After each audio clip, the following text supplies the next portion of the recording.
accountability. No one can enter your vagina. Okay.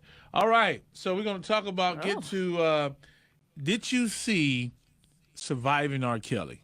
I want to know, did you see it? And I want you to call in so we can kind of talk, just in case we can't read all the comments. The number is 888-409-0931. 888-409-0931. So Daryl Sanders says, these girls want no accountability. These women want no accountability. No one can enter your vagina unless you open your legs. Okay. No, that's not all the way true. Yeah, that's right. Yes, you're right on that. I mean, how is that going to happen? You got people who rape. You ever heard of that, Daryl? So people can enter your vagina by taking it. Kathy says their sister did what she did. Were there any charges against her? What's she talking about? R. Kelly's sister. Oh, yeah. Okay, that's what she's talking about. Yeah, no, not at all. They just now came out with this. Yeah. They just Carrie put it out there. R. Kelly didn't put it out there. Carrie put it out there. But that's what we do. We protect people who abuse us. Yeah, He's protected his sister all these years, even though he wrote about the sexual abuse. Yeah. He still protected her to this day. Hey, Marcus. Hey, Donna. Hey, Ronnie. Hey, June. Tennessee's in the building. Marcus, what is unbelievable? What happened so we can know? Put us in on it. Nobody's taking my kids in a building and I rocked to get them out as a parent. Everyone coming out that building. So let me say this. So somebody posted something on Facebook about me. I normally don't address it, and they said that I was. Supporting a rapist. Talking about R. Kelly. That's ridiculous. Talking about the 17-year-old girls. They only heard part of the conversation, saying that they knew what they were doing. So let me be clear here. Let me be clear here. I do not support the foolishness that's going on. I want to be clear on this. How far do I need to go back? Let's go back to when the tape of the sex tape came out. All right? Sparkle's niece. And those of you who are watching, I had Sparkle on the show who was on the documentary on this week. So her family, her sister, and them did not cooperate with police. They denied that it was the niece. Absolutely. Sparkle introduced R. Kelly and her niece because she wanted to help the niece. Now I want to bring it all the way back. And the brother-in-law. And the brother-in-law. Which is the little girl's, is that her father or her stepfather? Probably her stepfather. No, I don't know. No, I think it's her father. No, it's the father. I was always told it was the father. Okay, and the father plays the guitar for R. Kelly. I always known he played the guitar. And so, back up. This is I'm repeating what Sparkle told us. Right. Now, Sparkle said when she was at the house one time with the guys and R. Kelly, they was watching a basketball game. Right. They heard a knock. She mentions in the movie too, right? She did. She heard a knock, and it was R. Kelly's Drea, R. Kelly's then wife, knocking, asking, can she come out to have something to eat? Mm-hmm. So I asked her the question as a woman right then and there, how did you feel that his own wife had to come out and ask for permission to eat? Now you already, how would that make you feel? I mean, so let me ask a woman, all the women on here, if you at a man's house and his wife knocks it, and you keep hearing the knock as she described, will you continue that relationship as a friend? Because she kept saying he was like a brother, like a brother, like a brother. He's brother and sister. Brother. Mm-hmm. And so now this woman is asking to come out to eat, and you find out that it's his wife. Then she didn't think that the Aaliyah stuff was real. She thought it was just hearsay.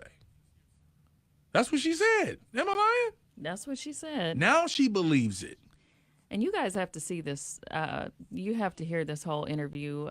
It's all posted on Yes, wzakcleveland.com. Yes. wzakcleveland.com. Go there right now, wzakcleveland.com, so you can see the entire interview. Yeah.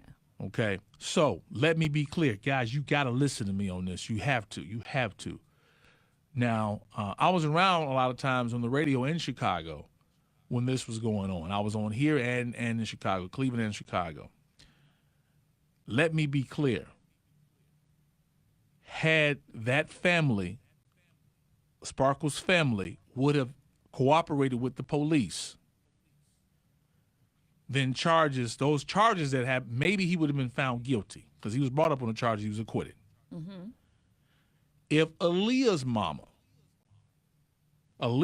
put out a statement, she did not like the documentary, mentioned her daughter, and said it was false information. This is what Aaliyah's mother said. And that she was with her all the time. Even Sparkle said that Aaliyah was what? Was with people all the time. Yes. Yeah. So it's impossible for R. Kelly to have been having sex with Aaliyah on the bus like the girl said on the documentary. Well, how'd the marriage come about? Exactly. Which was a real, if you're from Illinois, you know what a marriage license looked like. That was real. That was from the county. So I'm going down the line because you got people who, everybody taking his side, which, yeah, that's what you do. So if those two, if Aaliyah's mom right now would say something, Aaliyah's mom right now, understand she wants to protect her daughter's legacy. She will help all the other women right now. Am I right or wrong? Absolutely. This will put something, but when you release a statement going against the documentary, it makes you, it's now some people like, see, woo. All right? That's one. Yes.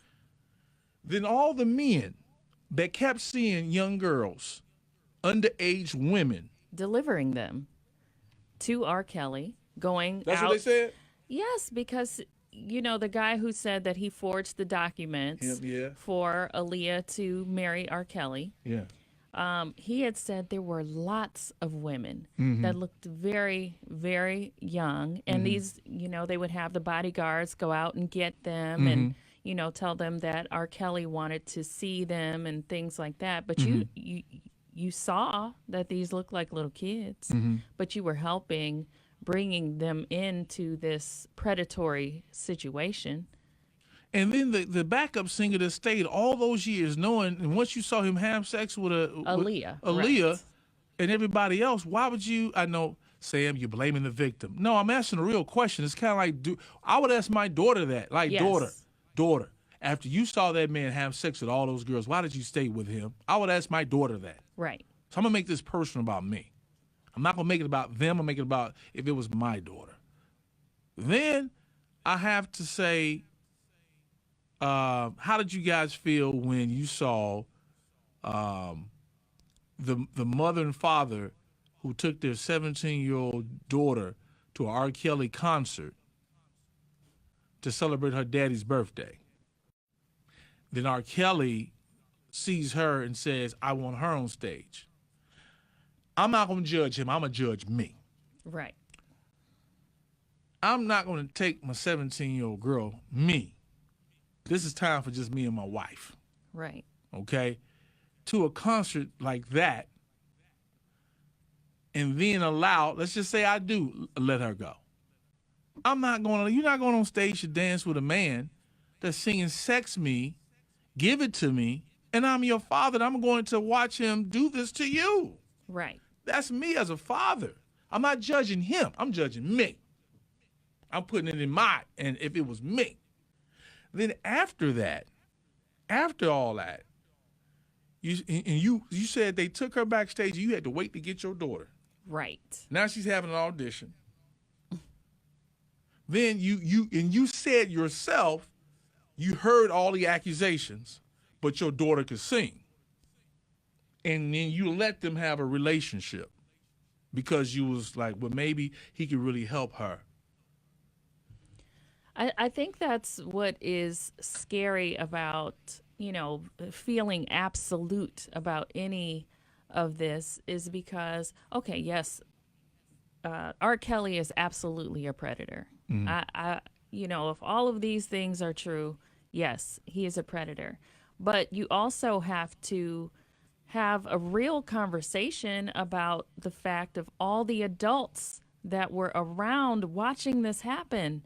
They were condoning this. The parents, we wouldn't even be having this discussion today if the little girl who was urinated on, if her parents would have come forward and said, "Hey, this doesn't fly with me. Put him in jail." Instead, they said, "Oh, wasn't her." Yeah. And her aunt said that was her. Yeah. And they cut Sparkle off from talking to the family until as a late. Go watch Because the they whole. were getting money. Yeah. They were getting money. Yeah, that's what I was told. And so it makes you feel some type of way, and then the girls are 17. So I would ask a 17-year-old, like, why are you going and you heard all these stories and you know all this and that? And then, let me back because I got to go on the TV thing. It's just me as a father. If I find out, did y'all see the part when the mother knew where her daughter was and she went to the hotel to get her daughter? Okay, she went to the hotel to get her daughter. First of all, you got cameras rolling, right? Right. This the part that got me. Okay. And again, I'm not saying that R. Kelly didn't do anything. Listen to me, family. You got to listen to common sense. A lot of times we get caught up in TV drama that we don't pay attention. So when you go to a hotel, if you were staying in a hotel and I come and say, is Kenya here? Where's her room? They're not going to tell me. Exactly. This hotel took you to the room. You get to the room and you ain't seen your daughter in years. But you knew she's at this hotel. She told you. The door opens. What are y'all whispering about? Kick the damn door open. Get your ass up out of here. Out of here. We up out. First of all, where your men at in the family when you going to get your daughter? Because wasn't nobody holding her bag. Right. I get it mentally. Oh, Sam, you don't understand mentally. No, I ain't talking about the daughter. I'm talking about me as a parent. I'm kick. Man, come up out of here, Latifah. We go. But the thing is, as a 17-year-old, the police cannot say you have to come with me. Yeah. That's their decision. Which pisses me off. But two girls are still there right now. And I mentioned on Friday as well that I was 17 when I met my husband. Yeah. I wasn't. How old was he? He was 26. So this goes, guys, to what I was talking about when somebody took what I said out of context. Yes. And that was a full relationship. That was a real relationship. We were married. We had 2 children out of that situation. It wasn't like, and to this day, even being an older. Did he manipulate your mind? Did he trick you? I mean, did he lie to you about his age ever? No. You always knew. I always knew what his age was. So I'm asking as a father. So why did you talk to him? You're 17. He's 26. When I was a kid. Let me deepen my voice. Kenya, how in the hell are you talking to him? He's 26. I'm your father. When I was a kid, I never dated guys my age, and still to this day, do not. I always thought guys my age were immature. They were different. I felt like I had more in common just hanging out with my older sisters. It was just what I felt. I liked older men. That's just what it was, and it still is. Yeah, and so going with the whole thing, and I believe in Illinois, the statutes of what's the word I want? What's the word? What is it? The age of consent? Consent. Yes. What is it? I don't know what it is. 17 and a half, I believe. 17 and a half there. So now you're making sure that you're over the border just a little bit. Right. 2 women. Now let me break this down. There's 2 women still there. This is just me. If you really are not on nothing, Robert, how come you won't tell them 2 girls to go home? This is all in TV, all in the parents and been by there. And I'm about to eat up both sides. I'm not going on just one side here. Why are you Why did you tell him to go home to your mama? Your mama wants you. Your mama needs you. Your family. Am I wrong here? Come on. It's all on TV, and the two women still live. They still there. One